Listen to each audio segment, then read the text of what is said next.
Merry Christmas, everyone. Welcome to Jections. Back for another episode.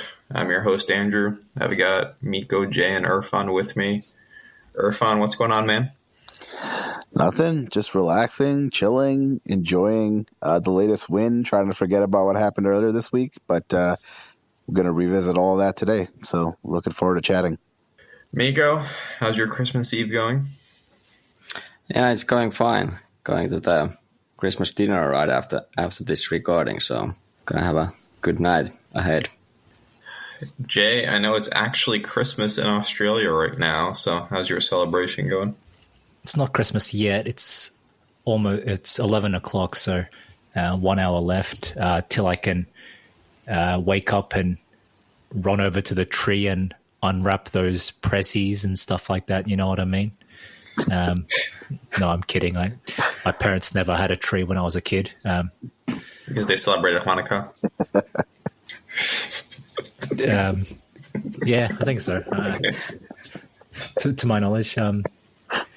Yeah, what can I say? Impressed by the win against... I already forgot who we played, but it was a good game. Just want to say big thanks to Sterling for coming in and putting on a great performance. While you were gone, Andrew, you were terribly missed, like Lautaro's penalty. But we'll get there. Yes. Thank you, Sterling. I appreciate the great job last week. And, we've been doing this for almost 5 months now, and I still can't figure out Australia's time zones. Let's dive into the Coppa Italia match. This game was horrible for many reasons, but really it was just the perfect storm of disaster when it came to how this game went down. So, Jay, you already alluded to, you have an opportunity to get a lead. Lautaro, who is a poor penalty taker, we can get into that, misses a penalty. So then you were forced to go into extra time against an opponent that makes you work hard. You waste an extra 30 minutes running around in a competition that, frankly, no one here cares a ton about. I'm not saying the players don't, but we as fans are probably over the Coppa Italia a little bit. And then you manage to blow a lead in extra time in one of the most demoralizing fashions possible, while two of your best players walk away hurt. It was just, talk about doomsday scenario. I want to start with the missed penalty, so I'll let our local Lautaro critic, Jay, chime in first. This was a poorly taken penalty.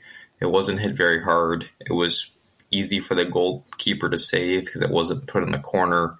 And I just want to talk about, I don't think Lautaro is a very gifted penalty taker. His conversion rates are okay, but it doesn't pass the eye test in terms of the way he hits the ball. He never really puts the ball in the corner. He doesn't really ever put together unsavable penalties.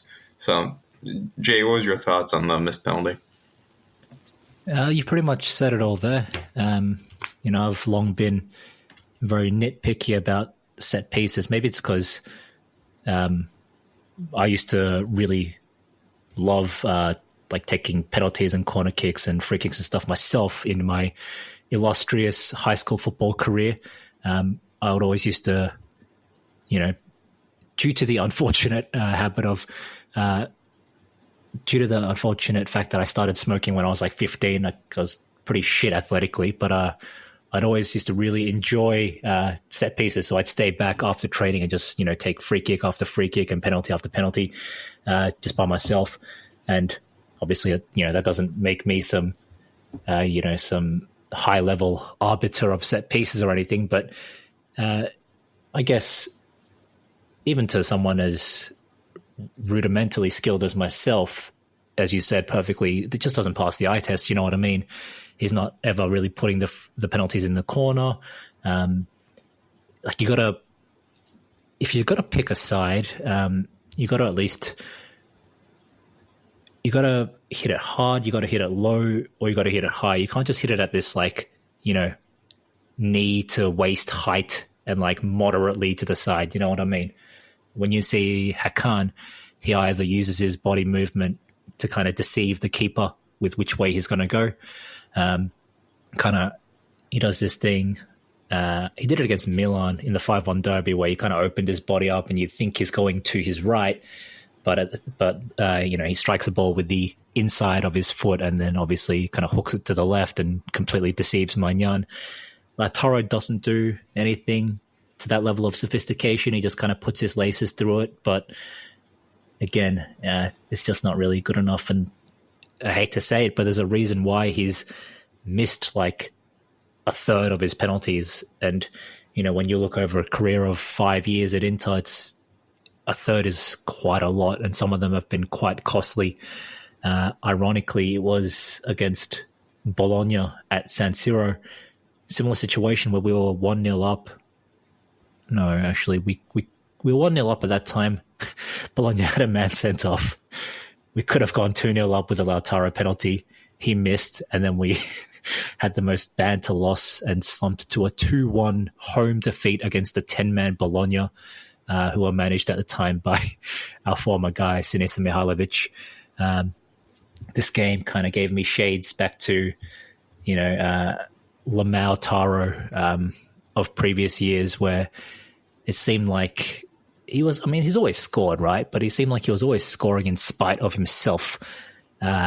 Whereas this season, he's been the opposite. He's kind of not getting in his own way. He's just taking the path of least resistance in a lot of instances, much to his and our success and to our benefit. This game was, like I said, unfortunately, a bit of a relapse where for me, it was like a 0 out of 10 performance. I felt prior to the penalty, he was pretty average.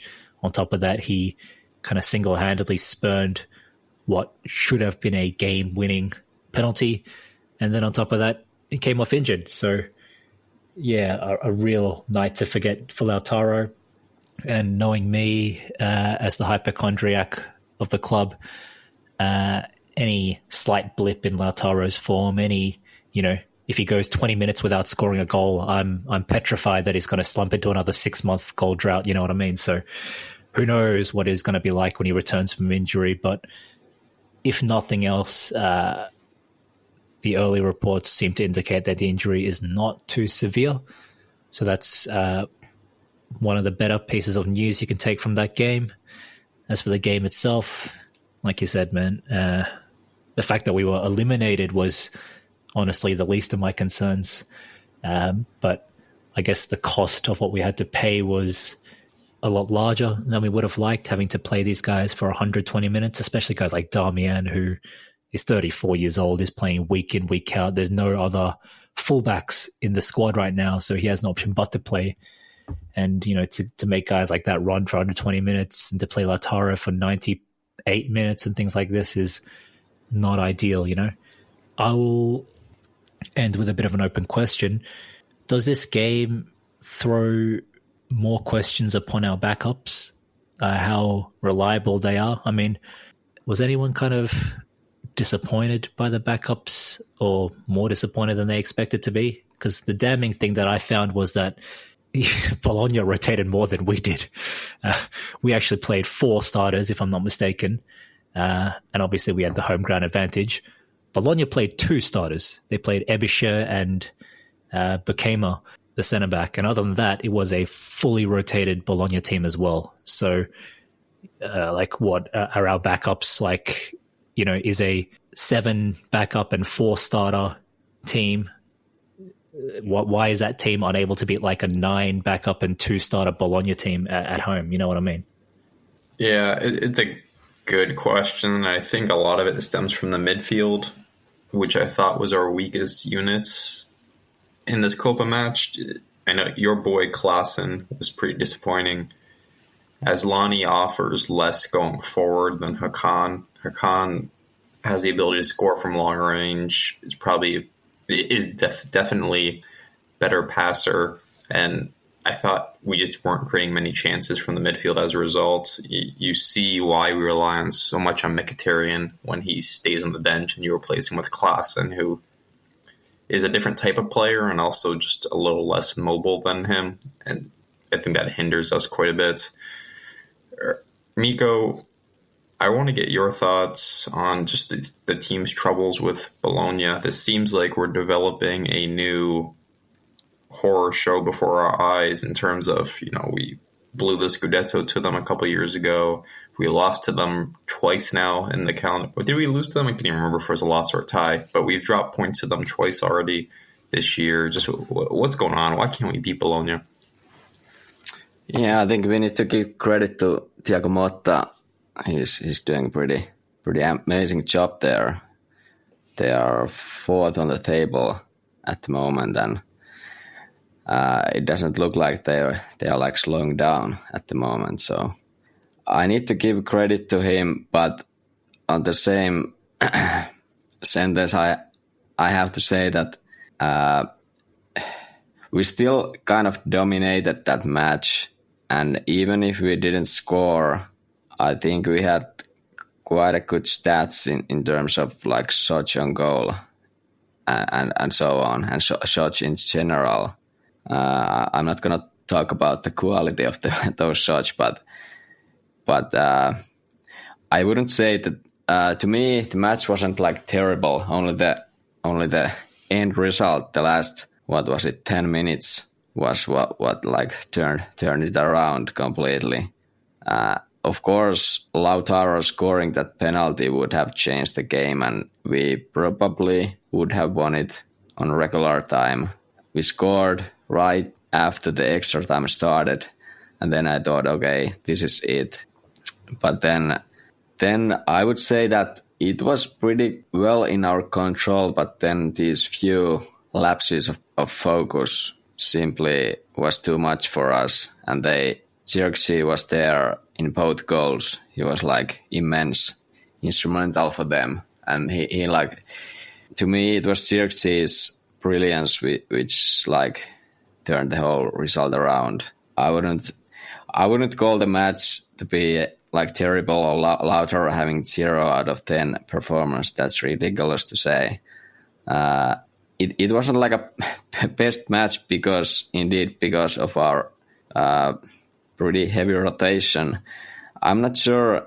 I agree that we had starters there, but which players we would have played like instead of Acerbi, Bastoni, because we had like players injured. It was DiMarco. He wasn't injured yet, but he came in later. But I mean that if we wanted to rotate even more, it would have been like these Primavera kids without any experience in senior level. So I don't know. That would have been like a smart choice either. Of course, Inzaghi wants to win every competition, so he fields a squad which he feels is enough for the match. And even if we lost, I wouldn't say it was the wrong choice to have these players, because we, at the same time, what we got from this match was no minutes to Çalhanoğlu at all, and Thuram played a little. Okay, he played since 74th minute. Okay, when it went to extra time, that was maybe the thing which wasn't like planned here. Same goes for Barella, but I don't know. To go back to Bologna, I think they did well to like stay in the game, to push the game to the extra time. So they had extra 30 minutes, because in the regular time, I think they had like no chance winning that game. We at least tried, but they just hanged there and tried to survive, and then they survived, and then they spot those moments in the extra time with the brilliance of Jections, and that was it. We couldn't recover from there. So I think that's a good learning opportunity for Inter as a team as well, that if you lose focus, opponent can punish you immediately if there's like enough talent in their squad, and obviously Bologna has enough talent when they brought in few of these first team guys like Jections and Doe. Irfan, do you care that we lost this game, or were you walking away from this more worried about the injuries than the result. Yeah, I don't care at all that we lost the game. In fact, I think Mata did a favor to all of us by beating us because ultimately this competition is just, it's such a cluster. It's just such a problem because Inzaghi can't help himself. He wants to win it because he cares about it and he's had success in it in the past. And you can't really blame him because like he wants every trophy that he can collect. And so far, this has been the only one that he's really been able to get. But what worried me more than the loss, I'm not making excuses. Like we should have won, but I'm fine with the loss. And kind of what all of you were saying, it wasn't even a loss that made me angry. Honestly, it wasn't even the way we lost that made me angry. It was the fact that we played 120 minutes. Like you just can't. That to me is like the kiss of death for this match. That and the Lautaro penalty miss, because that necessitated playing 120 minutes. As much as we want to complain about the backups and the rotation and all of that, Miko's right. We didn't give Bologna anything, and they rotated too, sure, but like we didn't give them much of anything in the match, and we did create a decent amount of chances that Arnautovic flubbed a few times. Lautaro wasn't super crisp, but we did create a decent amount of chances considering the rotation that we had. And then on top of that, you had Lautaro missing a penalty, which would have completely ended the match. So it was a match for me of like missed opportunities. Really, playing 120 minutes was a disaster. Losing the players to injuries was obviously a disaster. The result itself, no big deal ultimately. But what worries me is, we talked a little bit about Bologna. They've only lost 2 matches pretty much all year. The first one they lost was to Milan, and that was because we had just taken essentially their starting striker in Arnautovic off, and it was like one of the first matches, if not the first match of the season, and so they were all kind of adjusting, and Milan beat them. And then recently they lost to Fiorentina 2-1 by giving up a penalty, I think, and that's it. Other than that, they've drawn and won every single match they've played. And they played us in October. We were up 2-0 at home, and they ended up coming back to grab a draw from us, and we dropped points there. So they're a difficult team. They're a hard team. They're well coached. They have good talent. Again, I'm not making excuses. Like, we can still beat them. We should beat them. The expectation should be to beat them at home. But they are 4th in the table with the chance to go to like 3rd, I think. Just this next week. So tough opponent, tough match. Whenever Lautaro misses a penalty, it's just a disaster for us. Playing 120 minutes was terrible, and you got to give some credit to Thiago Motta because I think he realized that even with that rotation and the schedule that we've had, if the longer this match goes 0-0, the more chances he has to bring on some of his kind of faster difference makers that we already talked about. And that's what he did. And they executed it. I mean, players who are usually very reliable for us, got pretty rocked in defense, like Acerbi.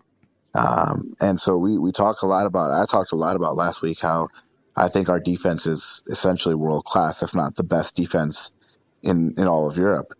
And, we got exposed by Bologna. And I think the reason was it's not a coincidence that our defense got exposed by fresh young legs being thrown at us, in like the 115th minute of a match, that we just played after weeks of back-to-back-to-back, 2 times a week matches. So again, I don't want to hyperventilate. I don't think that the backups are a problem necessarily. I think even Inzaghi's game plan was probably not wrong, because we really didn't give Bologna much.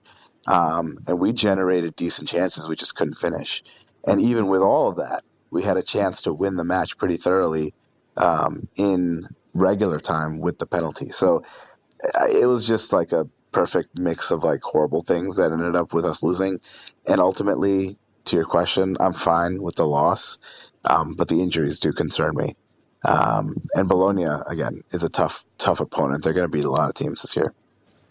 So the injuries, I think, had us all a little freaked out after this match because, you guys had just spent last week talking about how potent this team was with Lautaro and Thuram up top.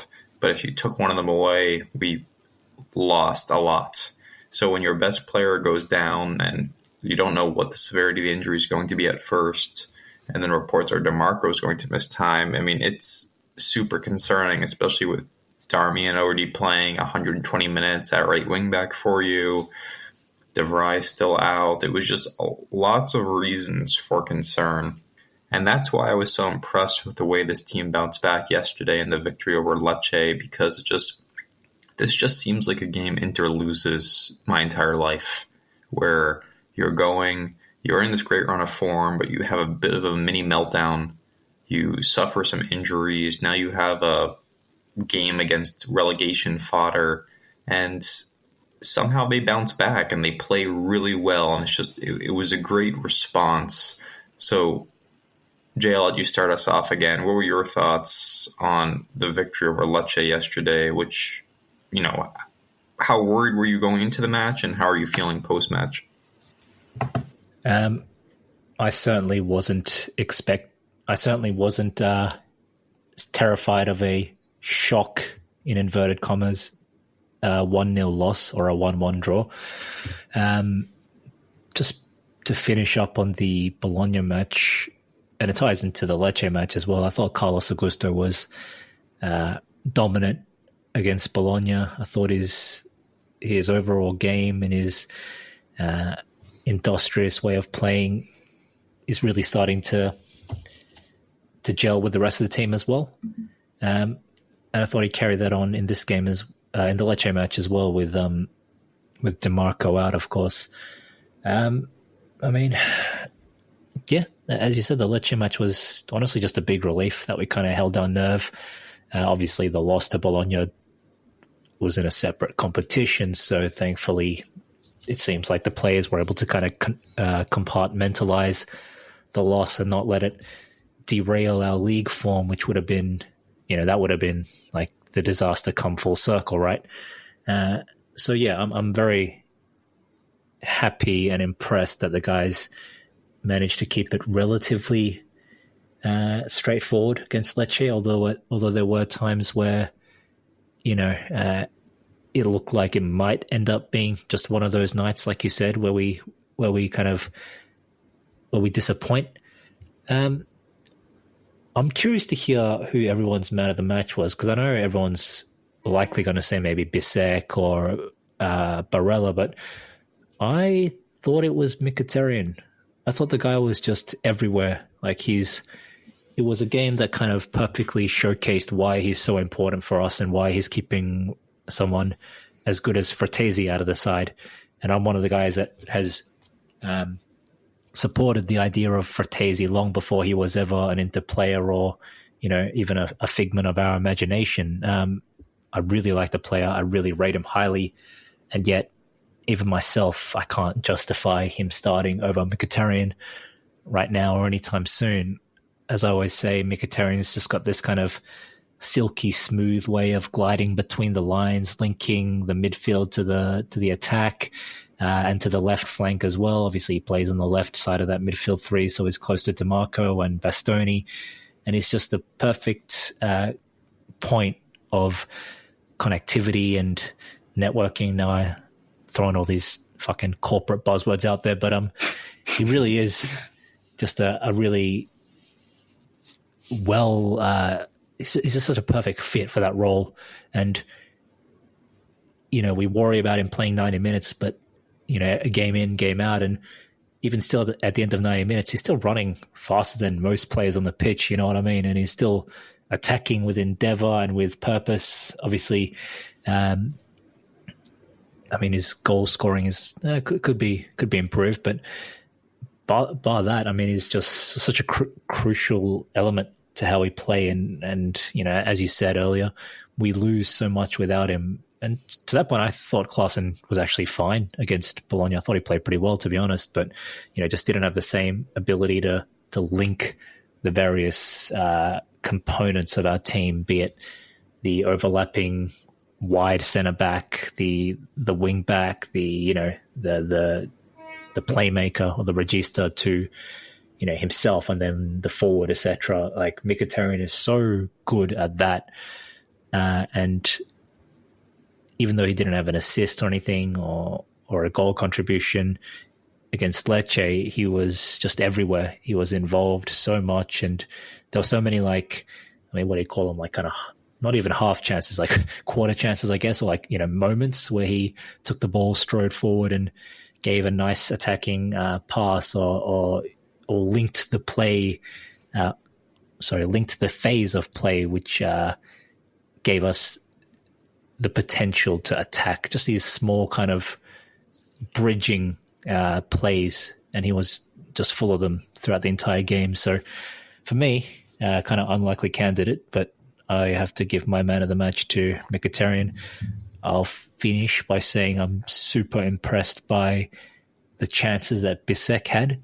Like, I don't recall him having to do that much defending, but he seemed to get the better of the Banda guy from Lecce.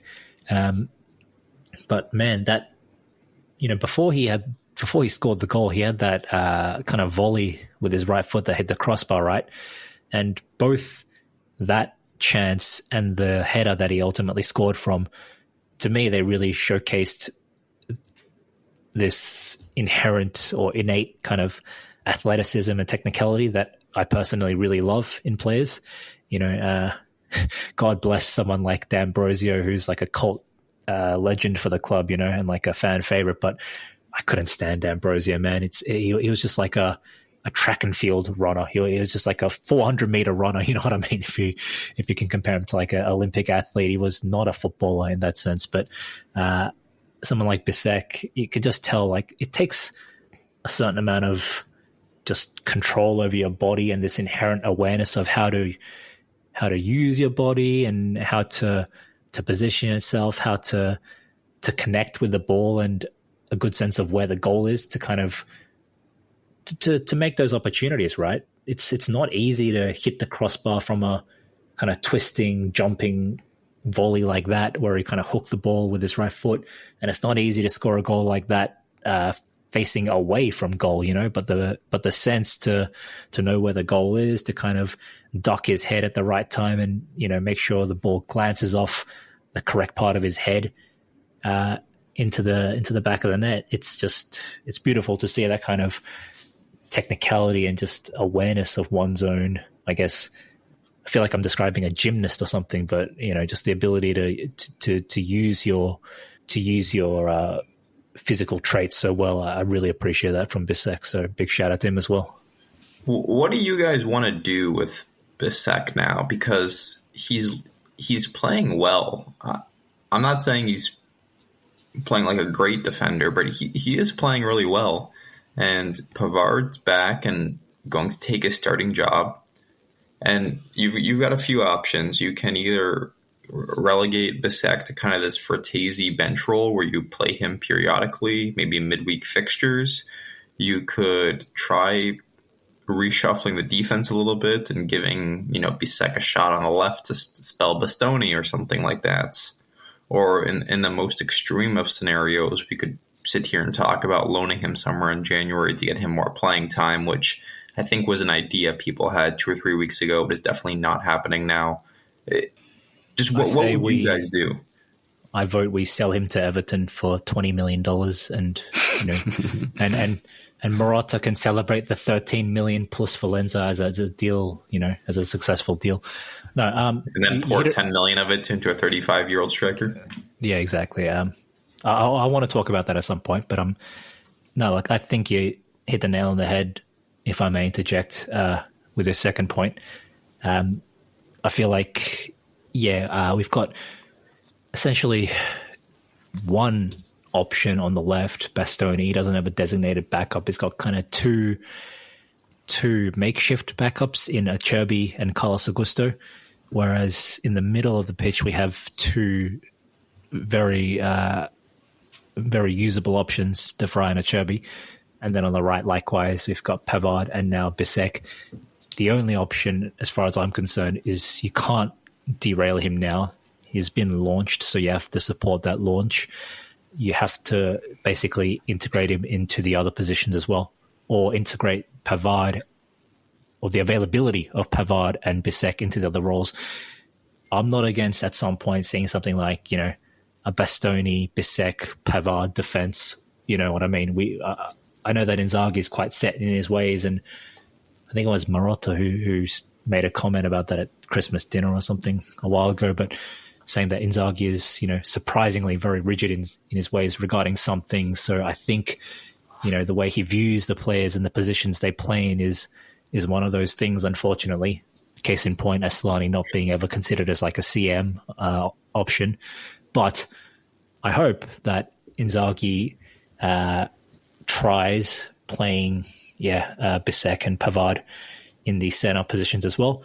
Because, Acerbi's 35 or 36, man, and he's played, 13? I think the commentator said he played 14 consecutive games, including the 2 for Italy. So I don't want to burn him out. Don't want him to get injured.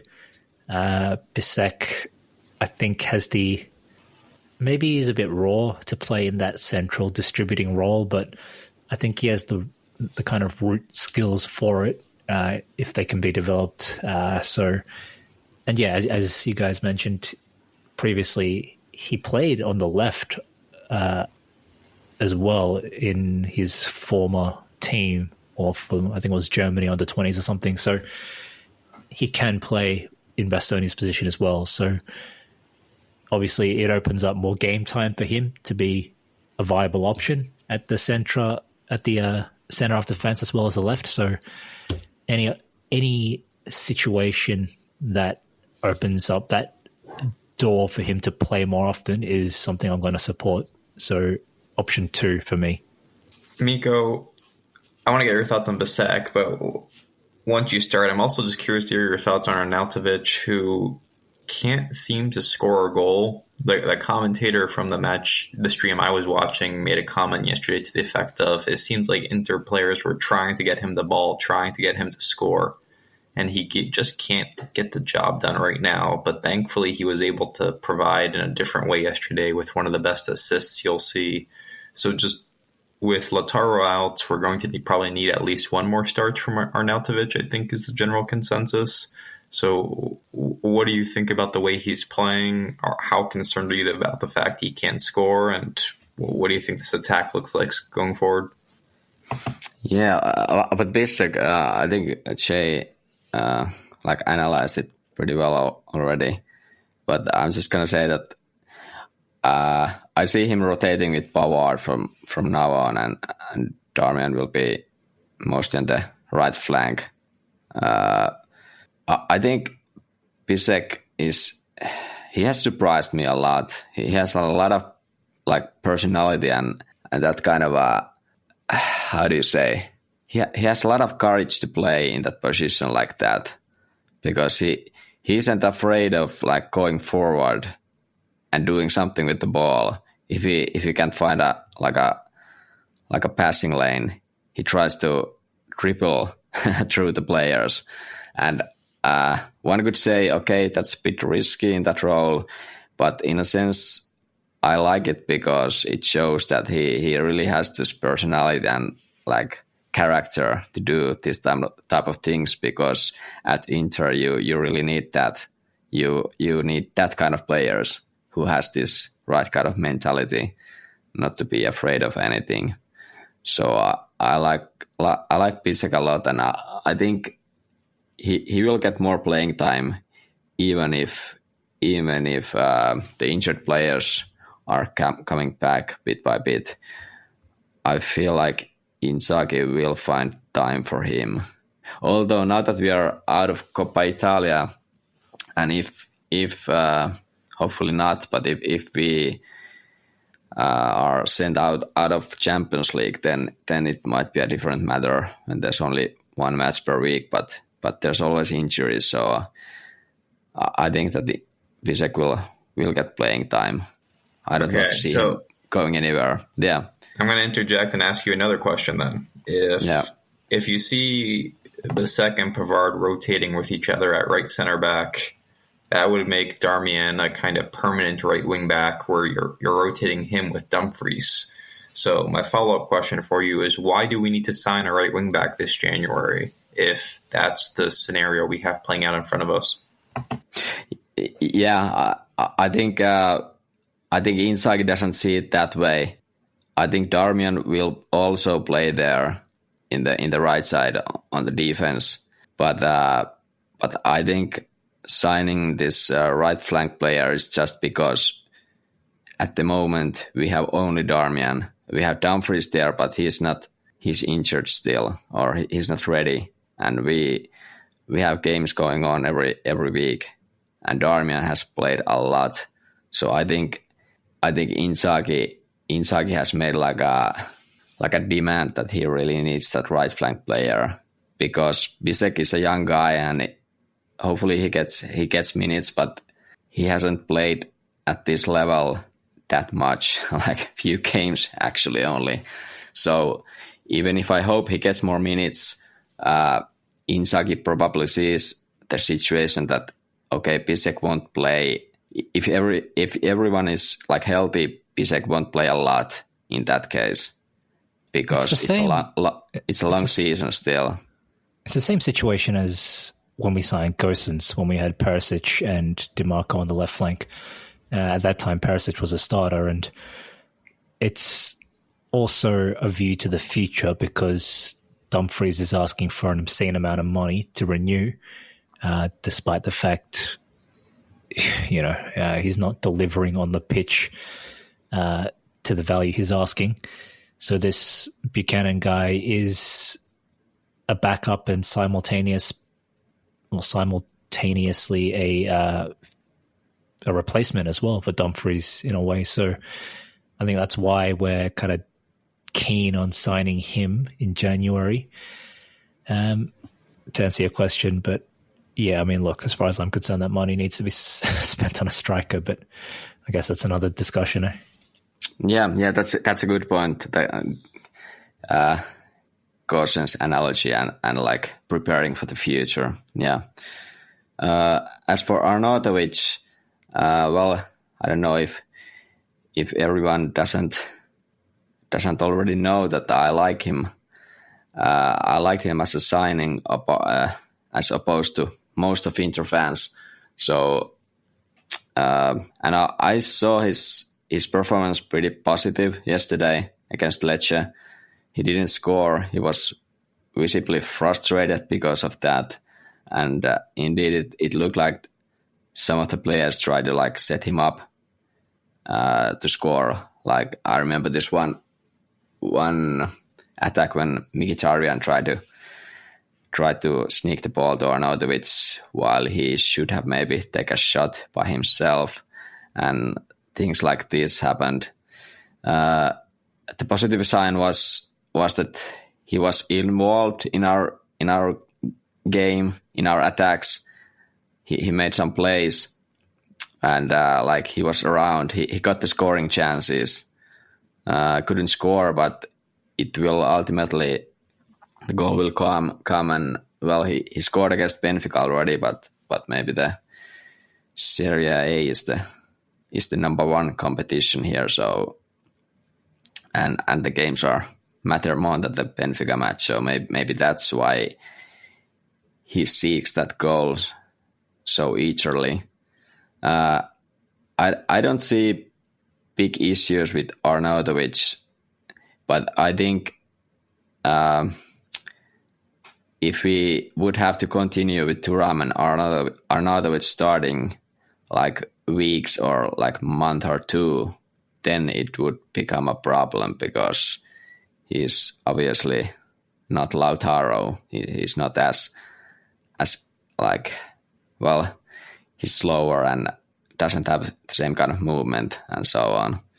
But I don't see issues with Arnautovic not scoring in this match, and he's gonna have at least next match also, where he will probably start. Yeah, I agree, Miko. I think he played pretty well yesterday. I didn't think he was particularly poor. His finishing is obviously not not great, but that will come. His positioning was really good. His hold-up play was good. He drew a lot of fouls. Like that, the center backs were really just glued to him and to Thuram. They were fouling them consistently on the hold-up play. And man, that assist that Arnautovic had for Barella is probably one of the greatest plays I've seen. It was incredible. The to pull it off and to actually execute it, but even to think of it though is incredible. So props to him. You know, he hasn't scored really in Serie A yet, but he's had 2 really, really strong assists in limited time. So hopefully, you know, he'll get back on the wagon and knock in a goal. You could totally also see him as being someone who's fairly streaky. Like I can imagine if he gets a goal in the next match, he could get into a pretty decent goal scoring form. We'll see. But yeah, I mean, he doesn't have like huge track record of scoring a ton of goals either. So we kind of have to like live with what he is, but he is contributing. He's involved. He's setting up players. He's setting up chances and he's grabbing assists. So, you know, props to him. Like he's frustrating in the sense that he's old and we spent a lot of money on him, but I don't think he's frustrating in terms of like just pure quality. Like I think he has quality to be at the squad and to contribute. And I think we'll see some of that. On Bisek, I completely understand how you all are fairly measured in your regard for him. But as you know, when it comes to youth players, or younger players, I tend to get excited quickly. Dude, Bisek is a player. Like the guy is good. Like he, and it's not even that he scored the goal, or that, you know, he's fairly solid in defense. Like he has the kind of skill level that you see from like defenders that makes them extremely valuable and coveted throughout. Like, you know, this is the kind of guy that I could see Barcelona or Manchester City or somebody else like just salivating over, because he reminds me a lot of Bastoni in how comfortable he is on the ball when it comes to passing, when it comes to like just holding the ball, like in moments where like the defender is coming at him or advancing the ball with his feet. I mean, that's nuts. Like you don't see that kind of skill from center backs too often. And for someone that young and, you know, relatively raw to be able to showcase that, I think is very, very impressive. I think there's so many times where he's almost like dribbling and comfortable with the ball at his feet, and a defender's like just draped over him, and it doesn't seem to make him panic, or, you know, he doesn't get phased at all. He's very comfortable, and a lot of the times, most of the times, he doesn't even give the ball up. So that's, you know, short sample size, I know, but ultimately, like those are some like data points, some skills that you're just like, this is really impressive. Like for example, like I think he shows more composure on the ball going forward with, you know, defenders coming at him than even like someone like Dumfries, right? Like the second a player stands 5 feet in front of Dumfries, he's usually looking to like pass the ball away or retreat, you know, and like Dumfries.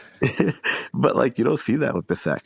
But I will say 2 things. I think the match was really good in terms of showing that, you know, Inzaghi has got these guys like into a good mentality, right? Like you didn't see a lot of lingering effects from that loss to Bologna.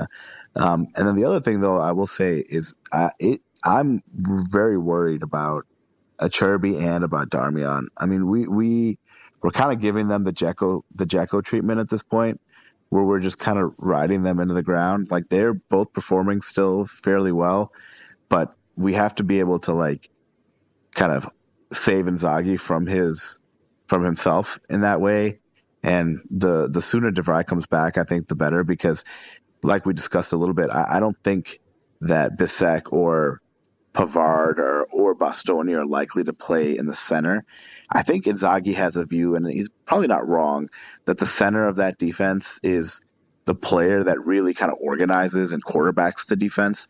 And so while you can have players who have certain skills play on the right and the left, I feel like the person in the center really has to be that kind of hard-nosed, you know, like they're constantly in the back of the forward, like they're glued to the back of the forward, and then they're really marshaling the defense in terms of positions, in terms of setting up like the attack and that sort of stuff. So I'm not sure if he'll be comfortable playing anybody else there other than probably Acerbi, and then whenever De Vrij is back, maybe De Vrij. So the sooner De Vrij comes back, the better. And then on the right wing back situation, Darmian playing 90 minutes at right wing back is definitely not ideal.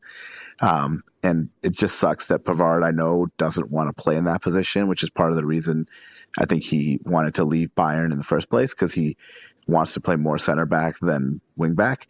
But, we can't help but have him, like we did this against Lecce, right? We moved him to right wing back, and we swapped Darmian and moved him to left wing back when we took out Augusto. So, Darmian's versatility is an asset, but I'm really worried about the amount of minutes he's getting as well. Yeah, it just doesn't feel like there's an end in sight there with, I don't know what the status of Dumfries is, but I haven't heard anything that's saying he'll be back this week.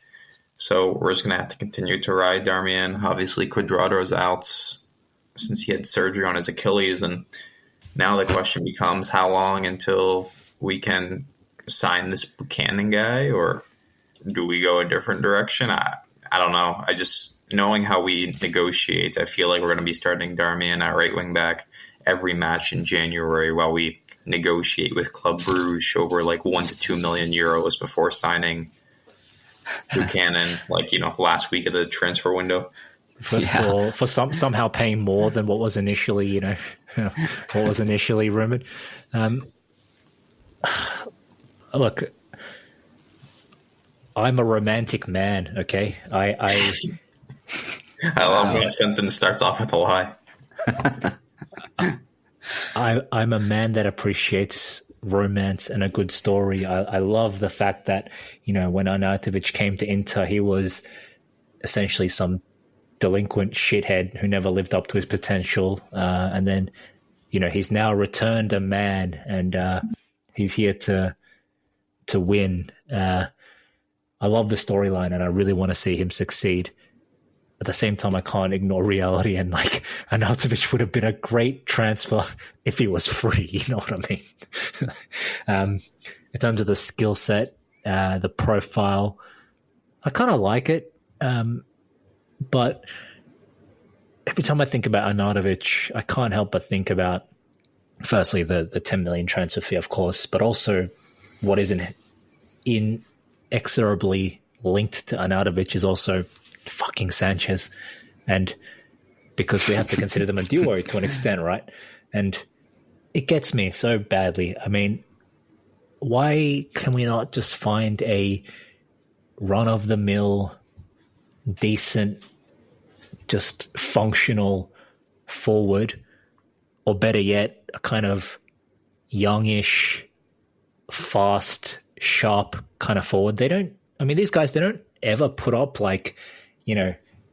prime Dzeko or Icardi numbers. It's not their role, right? But the whole point is that these guys can do something out of the ordinary, and so you play them, and if they don't deliver something out of the ordinary, you haul them off and replace them with a different player. That's just the way these kinds of faster, more technical players are.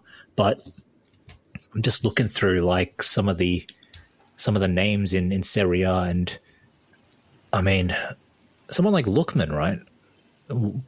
Why are we never signing players like this? I know they're not strictly number 9s, but I'd really like to see us kind of go into the market for one of these, 9.5, or some, these hybrid forwards who are somewhere between a 9 and a winger. And you can kind of argue Thuram was like that, but Thuram's he's not that sharp if you consider his technical skill set. He's kind of horse-like in that he's a very powerful, athletic kind of forward, but he's not super technical, nor is he blisteringly fast. But I just like to, I don't know, every time I think about the forwards, I can't help but think about what we lack. And for a team that relies so heavily on the counter-attacking style of play, the fact that our backup forwards, Arnautovic is sometimes able to play in a target man kind of function, but he's pales in comparison to Dzeko in that regard, or even like, Lukaku in the Conte season, Conte era. And Sanchez is like a roaming DM, you know what I mean, at this point. He's basically basically thinks he's Asllani, but he's just not like the point is they're not reliable at these kind of. They can't score goals. Element, all that too. Yeah. But that's not even the goals that bothers me. I mean, honestly, like again, like the kind of players that I'd like to see are not the kind of players that are scoring tons of goals anyway, but they just bring a certain dependable functionality of speed, incision, some degree of flair. I mean, like, look at the two guys that destroyed us for Bologna during the Bologna game. Xerxes cost Bologna something like 8 million, that Ndoye guy was around about the same price, and you got Lookman, who was under 10 million as well. And then obviously our next opponent, Genoa bought Retegui for like 12 million. You got Simeone from Napoli, who cost Napoli, I think, about the same amount, 10 million, 11 million.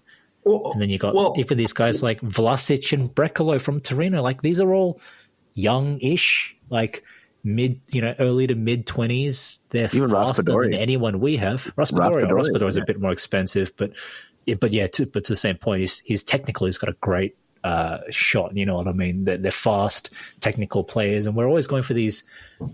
I don't know. Like the kind of players that we seem to be going for are just not that inspiring, and they don't fill the gaps that we really need, especially now that we've kind of established that we're a counter-attacking side that relies on quick link-up play. Vertical passes with quick link-up play is what we rely on. And again, Arnautovic can do it to an extent. Sanchez plays like he's 25, but Sanchez plays like he thinks he's 25, but what you actually see is someone whose body behaves as if they were 45. And he, like I said, he's what he provides is just not like a functional asset to the way we want to play. Arnautovic is hit and miss. And like I said, although I appreciate his profile as a forward, he has to kind of lose points for the fact that he cost 10 million. So yeah, I mean, I'd just like to see some of these, our focus shift to, again, any of these like guys who, Lookman, Xerxes, and Ndoye, Vlasic, Brecalo, Simeone. These are the guys. Even someone like fucking Kwame from maybe not Kwame, but the last guy we signed of this mold was fucking Karamo.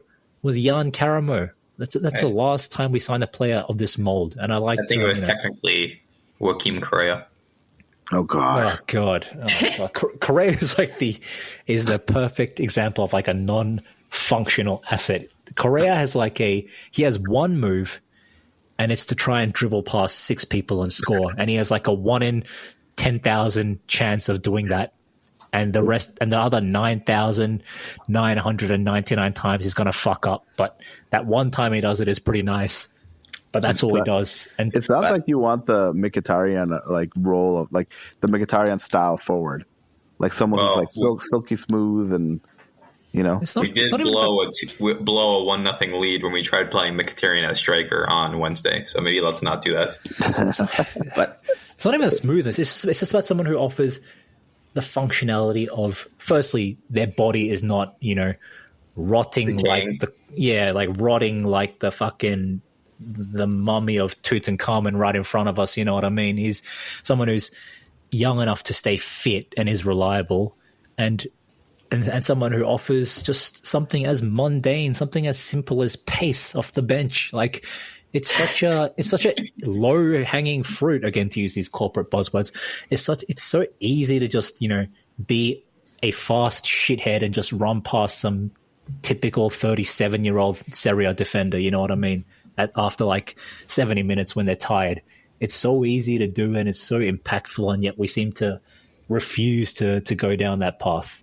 I don't know why. Did you watch the Frosinone Juve game? I watched. No, I didn't actually. I was following the highlights, but I wasn't watching it live. Juve started some kid at striker who's 18 years old. Yildiz. Yeah, and he scored a goal. I'd never even heard of this dude before, but they call him up from their academy. He's like a winger, playing as a forward in this 3-5-2. And I'm just like, man, why can't we Exactly. do this? We don't have those players. He's some super kid or something. Why don't we have those players? Like, Exactly. Why don't we have them? Like, Our Primavera is first. Our Primavera is first, by the way. Christian Kivu's Christian Kivu's youth team is undefeated as far as I know in the Primavera League, and they're coming first. So like, it's clear that they're not that bad, and yet we seem to like, as Andrew mentioned, why can't we do this? Like Milan brought on that dickhead, some Simic guy who scored on debut at the San Siro last week when they beat. He's a centre back. I think he's a midfielder. But regardless of what position he is, they're bringing on an 18-year-old kid, and we're the only team that acts like allowing like an 18-year-old kid to step on the pitch is like equivalent to instantly losing the game. We act like it's just exactly like the only point I'm trying to make is that just because like I agree, like okay, sure, Sanchez has technical ability somewhere in him. I'm sure that's what Inzaghi believes, but there is a scenario where someone like Sarr. I'm not trying to pretend I've even watched the minute of Sarr play football. God. But no, listen to me here. There's a scenario where just having a young player who can run his head off and just you shoot him out of a cannon for 10 minutes has more of an impact on a game than deploying Sanchez and letting him do his thing where he drops back into the midfield. There are games where they're just calling out for someone to have some explosion, to have a change of attributes. And we just are seemingly vehemently opposed to risking it with that because Inzaghi is very risk averse. And the other teams are risking it and not. I mean, what's the cost? What's the what are they paying for by using these guys compared to what they're receiving? Yildiz scored for Juventus, Simic scored for Milan, both 18 years old. But you're like comparing like if we have the same kind of players, but we don't have those kind of players. Well, what are those kinds of players? Like, is Simic like some new Haaland or something that I've never heard of? I haven't heard him either, and I don't think him scoring goals scoring goal like means anything. He's there only because they have so much injuries in the center back position. Exactly. He came on because on their reserve, Pobega got injured in the first half, and then he came on and had a good game and scored a goal. Like, yeah, it won't happen every time, but it's not like we're instantly going to lose if we have to, have a Primavera player play the last 20 minutes of the game to replace Damian or something. You know what I mean? Remember, but you're like suggesting we should play like some Sarr or some kid instead of Sanchez, and I don't think that makes any sense. Remember under Spalletti where we rolled out, he's the only coach we've had recently who was willing to do this, where he rolled out this left wing back. He was Belgian. I don't even remember what his name was. Senamiang. He played for us. And I think the general consensus after he played 2 matches for us was like, you know what, this was okay. He was some 20-year-old kid. We'd never seen him play before. I think I think, Miko, you're overestimating like how badly this can go. Like if you have a player and you have a system, and let's just say Kivu's playing a 3-5-2 with his youth academy. Like if these players know what they're supposed to do, like unless you have a straight howler, I think most of these guys are capable of just hanging in there enough when you put them with 10 really talented other players.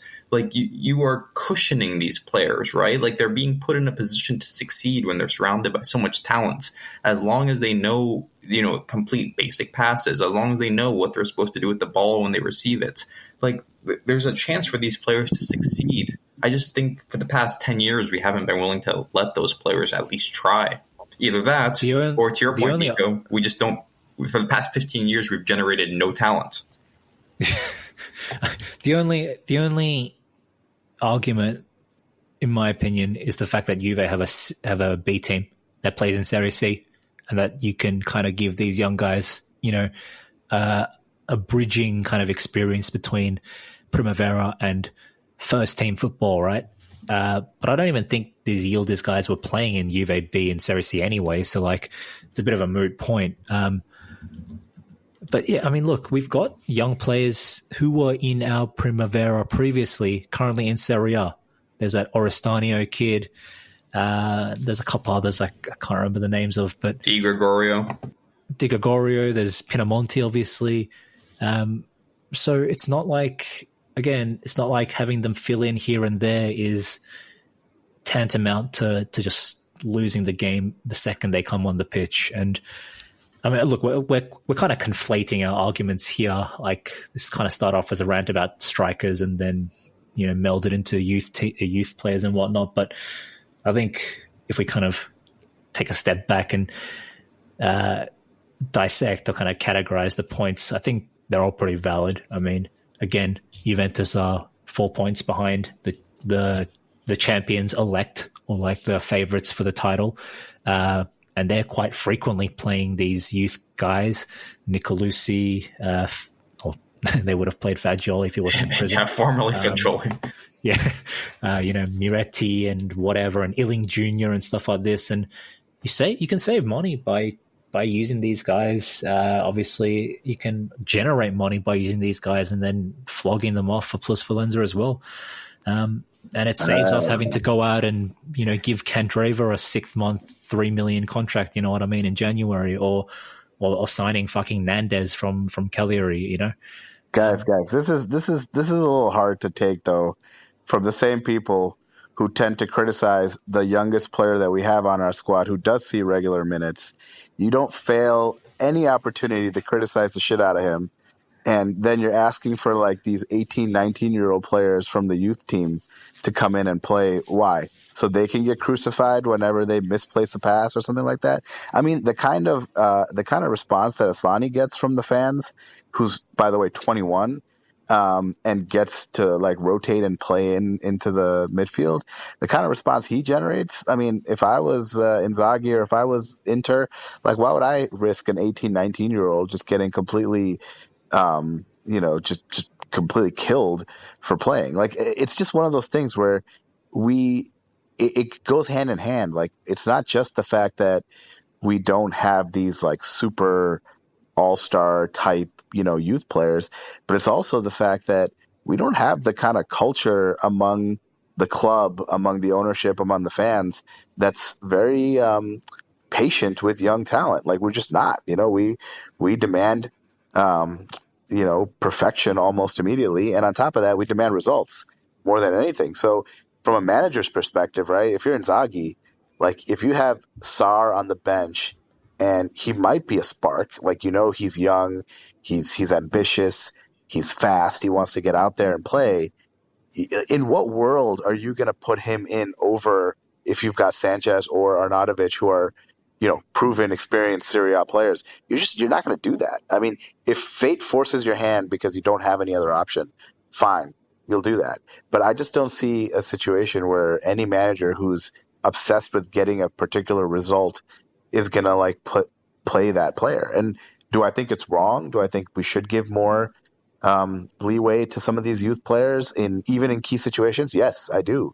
But a lot of the people who are asking for it seem to have a very short leash when it comes to players like Asllani, but are all of a sudden anticipating that they're going to have all this patience for some like shithead from the youth academy who's going to come in and try to score a goal for us. But again, like Jay said, you're conflating two issues. The main thing I agree, though, is I was thinking about this when we were watching the Lecce match, like with Arnautovic playing and Thuram playing.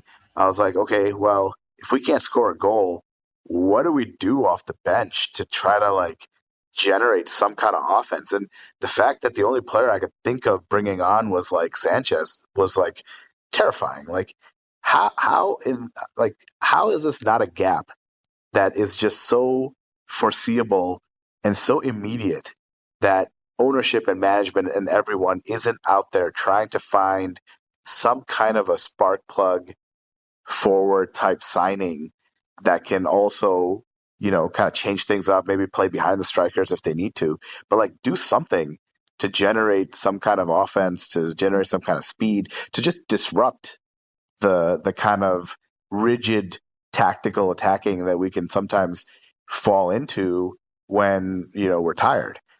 Because normally we play very fluid, but you could tell in Inzaghi's system sometimes things just start to get a little predictable and a little rigid. And the fact that we don't have anybody who could do that off the bench, I mean, I have no faith in Sanchez at all.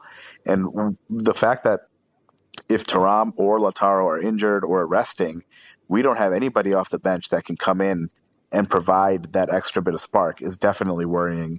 And the fact that we seem to be completely okay with not kind of buttressing the forward line is a huge concern to me going forward.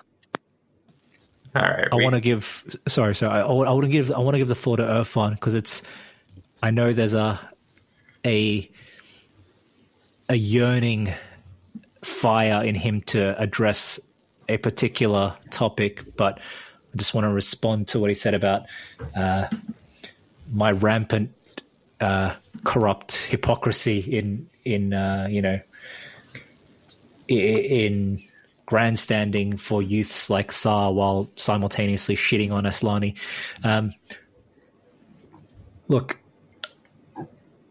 I'm critical about Asllani because, well, firstly, I want him to succeed, but I think you're kind of overestimating or conflating the way I think people like us dissect and analyze every aspect of their performance, including some criticism and complaining, to the, I guess, actual reception the players get. Like, if you go to, like, you know, Asllani's Instagram or something, every post he, you know, puts on Instagram, he's showered in adoration by all the Inter fans, you know what I mean? Commenting black and blue hearts, saying, good on you, kid, keep it up, great game, all this kind of stuff, even if he doesn't play particularly well. So I know this is a bit of a weak argument, but I don't think us, like, you know, me kind of making sardonic jokes about Asllani is, you know, filtering through to him or negatively influencing him. I think realistically he's getting, I guess, the support from the fans. And it's not like things are good at the club right now. So again, even if Asllani is not lighting the world or the pitch on fire, he's not getting showered in boos. This is not like, you know, the banter era where players would routinely leave the San Siro amid a hailstorm of boos and jeers, right? The mood is good, so everyone's feeling the love. Everyone's in a great mood right now. So I think, like, Asllani is being supported. I think any young player would be supported. As for the culture or, like, the kind of whole infrastructure not being there to nurture the growth, I don't really agree that the fans are a part of that right now, because again, you have to separate the kind of, you know, internet kind of chat room, or the like morons on podcasts. Yeah, the middle-aged losers on podcasts versus, you know, the fans at the stadium and the ones, you know, leaving him positive messages on social media and all that. And for what it's worth, I always like Asllani's post as well. I'll have, you know, thanks very much. But, you know, it's not, so I don't think it's offense, but, like, yeah, the coaching is one thing. Cassidy is the perfect example. Any other league, you've got a player who's, again, even if he's not played any senior football, the fact that this kid was like a central midfielder and had like 10 goals in 15 games or something 2 seasons ago, any other team is going to at least call him up to the bench to show him, you know, hey, we see what you're doing in the youth team. You're doing a great job. Keep it up. Kind of, you know, at least give him that. But we seem to, like, not even do that. And, you know, obviously he never even played a minute in our senior team before being flogged off to Chelsea. You know, in hindsight, 20 million, obviously hard to turn down for a player, but for a youth player. But you get what I'm saying. Any other team would have given him a start. Would have given him a look in, just even like a sub appearance, especially when the alternative is someone like fucking Gagliardini, right? Who's, yes, reliable in, you know, the eyes of the coach, I guess, in that he can perform rudimentary kind of commands, like he's a dog or something. Here we have Sanchez and Arnautovic again. Sample size might be small, but they've been absent for more of the season than they've been present. And again, what we're seeing on the pitch is not exactly inspiring either, especially Sanchez, in my opinion. So, all right. I'm calling this fight. We need to keep this thing moving along. The victory over Lecce yesterday did secure our place as winter champions, I believe, because there's one game left in the first half of the schedule. We've played 17 games. We're up 4 points. No. There's two games left. Yeah. Have we even played 17 games, though? Yeah, we've only played 19. Yeah. Oh, my God. Half the season All is 19 games. Hey, guys, give me a break. It's very early here. All right, carry on. Maybe just cut that out in editing for me. But anyway. I certainly won't. Anyway. I just want to we need to talk about Genoa. Before we do that, can we get 2-minute thoughts from each of you on drawing Atletico in the Champions League? Irfan. I'm okay with it. Obviously, we talked in detail about the ramifications of drawing that last match and putting us in the second pot or whatever.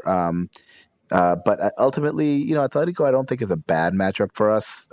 It's going to be tough. But all of these matches you would expect to be tough at this point.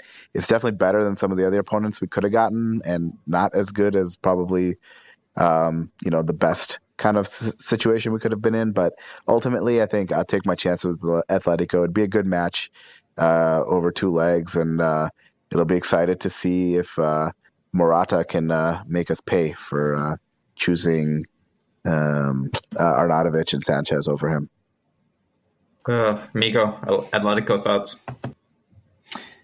Yeah, I think I remember saying that I would have taken Barcelona instead of Atletico, and I still am with this opinion, but I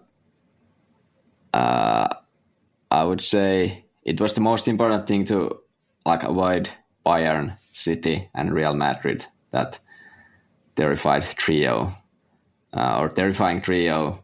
We avoided them, so it's all good for me. But I would say these matches will be very tough and demanding, and probably low scoring as well.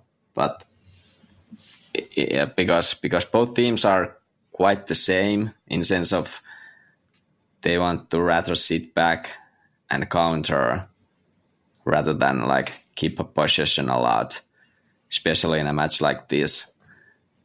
That's why I would have preferred Barcelona, because I feel like we would have been able to punish them better. But let's see. It's going to be interesting for sure. Jay, tell me why we're going to lose to yet another Spanish team.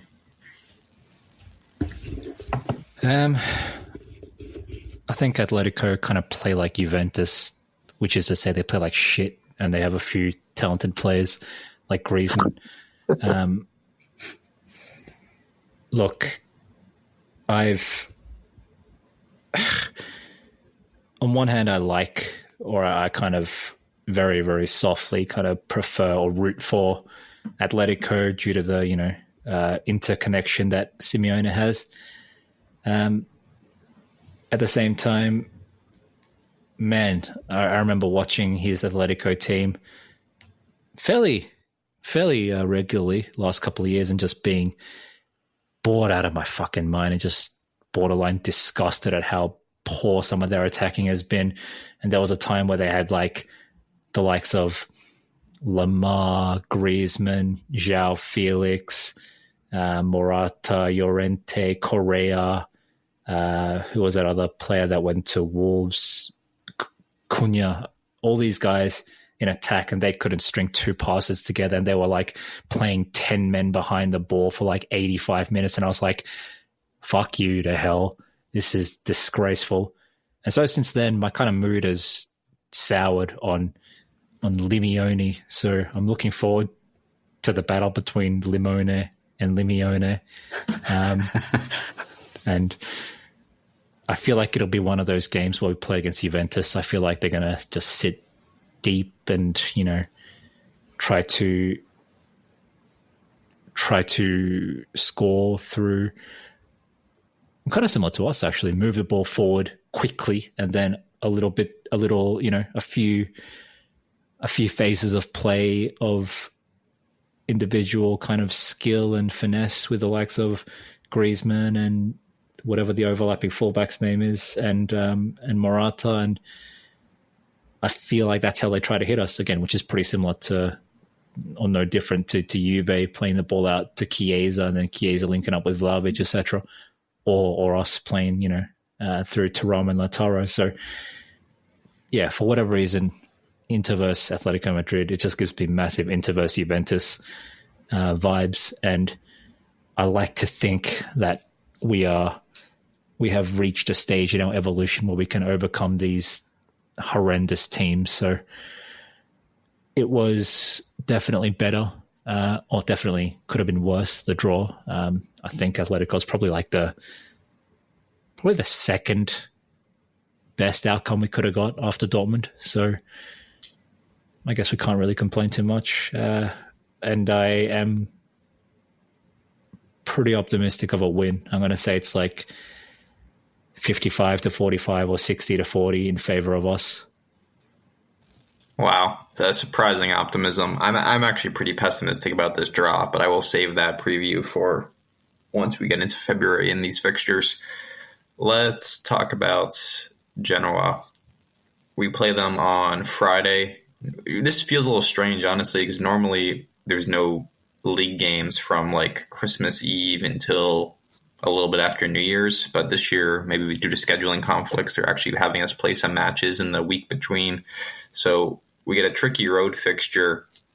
When you think of like just bang average sides, I think that summarizes this Genoa team very well. They are in a poor run of form, I believe. They had snatched a point from Juventus earlier, but like they're not winning many games right now. The only match I've seen them play in was the aforementioned draw against Juventus. So I'm not going to pretend I'm Genoa experts, but I wasn't very impressed by what I've seen. They have quite a few players who used to be good at some point in their career. I love this midfield of Strootmans, Malinowski, and Milan Batelli. It's just like this would have been a great Serie A midfield like 5 years ago. Any of you have any strong feelings on Genoa? Obviously, this is a game you expect to win, but I do think this is a tougher fixture than most in that, you're in the holiday season, it's an away fixture, you're playing a team that has actually drawn quite a few games this year, they know how to get a point from you. Like, I could very well imagine a scenario where we're walking out Friday night, after a 1-1 draw, wondering what went wrong. They have former Inter player Jorg Puskás as well, the Romanian striker. Yes. I don't know if he ever got a senior cap for us, but he was definitely in our Primavera side. Yeah. Before we sold him to Reading in like some extremely suspicious deal, apparently, where like it was like a Juventus deal where we sold him for far more than he was worth, but whatever. Miko, break down Genoa for me. Yeah, I have to admit I haven't seen them a lot either, but I remember when I watched them, they haven't been like bad, but just maybe lacked some kind of like a quality in these players. They have few good ones. I don't know if Retegui is back already. But he's also not a good player. I think he's okay. He's like this kind of a finishing type of player, at least. I get very triggered when people suggest we should have signed this guy because I'm convinced he has no talents. But carry on. Yeah, but then they have this Gudmundsson, and he's really good player. He scored quite a lot of goals actually this season, and he's someone we need to like take good care of because otherwise we're gonna get burned. But on the same, I would say this could be a trap game, like you, Andrew, said, 1-1, and we are wondering what is this. But I don't know. We have enough time to prepare for this. Maybe the maybe this holiday season, if there's like few extra days for holidays for the players, maybe that will like that might interfere Inzaghi's preparations, because this was on Friday, or how was it? Was this a Friday match? Yeah. So you got 6 days to prep. Yeah, minus the holidays. I don't know how many days the players will get. But anyway, we should win this. But I wouldn't be surprised if we manage to draw this and can't get the win, especially as we don't have Lautaro, because to me Lautaro at this point he's like a player who is exactly perfect with these kind of maybe a bit tricky away matches where you need to just fight for every ball and like somehow get the goals you need. And Lautaro feels like a player who's gonna do that for you. But I don't know how it's gonna be with Thuram and Arnautovic. I could see Genoa is obviously going to defend, and I don't know how we're gonna break them, because it's not gonna be like a match yesterday. It was full Meazza again, and against a smaller side, so we are always dominating those matches. That's gonna be different on Friday when it's the away match, and Genoa they have a very, very good home attendance, and it's full of people supporting them. It's like a very traditional. Well, obviously very traditional. It's the oldest club in Italy. So is there anyone who prefers Thuram Sanchez as opposed to Thuram Arnautovic? No. I didn't touch on this striker discussion too much, but no. I've been like maybe some kind of a defender of Sanchez, but in these latest occasions he's come in, he hasn't been convincing to me. It's not even that I mean, this is not. It's not the most rational or most fair way of looking at things, but I'm just predisposed to kind of ripping on him by the fact that, forget how he played when he came back. The fact that like, oh, here's some games that we need our rotation guys, and boom, he's injured. It's like, you dickhead. This is like the one time we actually want you, you're not here. It's just, I hate that kind of unreliability. So yeah, my patience is extremely short with Sanchez if it's not already gone. If it wasn't already gone like 2 years ago, you know what I mean, when he left the first time. So, but he's back now, so let's get ready for Sanchez. Exactly. until he gets injured in training. But no, Genoa's going to be a little tricky, but I think we should win, even with Lautaro gone. I mean, this is a club that, I mean, I guess they did what we couldn't do this weekend, and they beat Sassuolo. But I still think that we should be able to beat these guys. And yeah, it has to be Thuram or Arnautovic. We can't. I don't want to see Sanchez again. He just does not offer enough to me to be able to like get playing time. I would rather put Sarr in there than Sanchez, at the risk of pissing Miko off. But we're turning the tide already. All right, so I think this episode has run very long, so I think we can just go ahead and do some predictions if everyone's cool with that. So Miko started off for us. Yeah, I'm gonna pull a surprise one. I'm gonna go with 1-1 now. This is gonna be our trap game. Oh, they have Torsby. They have Torsby. Oh, I did see that former Sampdoria legends doing the unthinkable and crossing the city limits and playing for the other side. I know, right? Torsby is like potentially the most unskilled athlete I've ever seen in my life. Seems to win a lot of headers, but that's because he values his life as much as I value his skills, and just hurls himself full pelt into every aerial challenge possible with reckless abandon, as a like a suicide bomber kind of thing. So like a kamikaze. So I can totally see Tollesby winning a header and scoring from a corner kick. I'm gonna say. No, shit. This is, I agree with what everyone's saying, that it's a potential trap game here. Obviously, we don't have Lautaro. And if I'm not mistaken, we had that insane streak where we beat Genoa like 8 games consecutively, like scoring 30 goals and conceding 0. If I'm not mistaken, the last game we played against them was actually a 0-0 draw, and that winning streak finally came to an end. So, is that a good thing or is that a bad omen? Does that mean we're about to start a new streak, or does that mean the balance is going to change? Let's go with 2-1 to Genoa. No, I'm kidding. To us. Goals from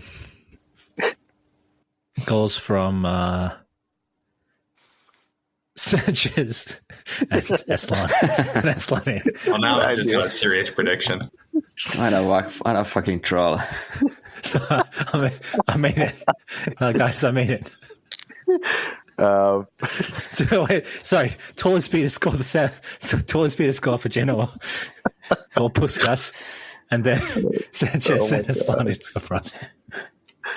Look, I will say this.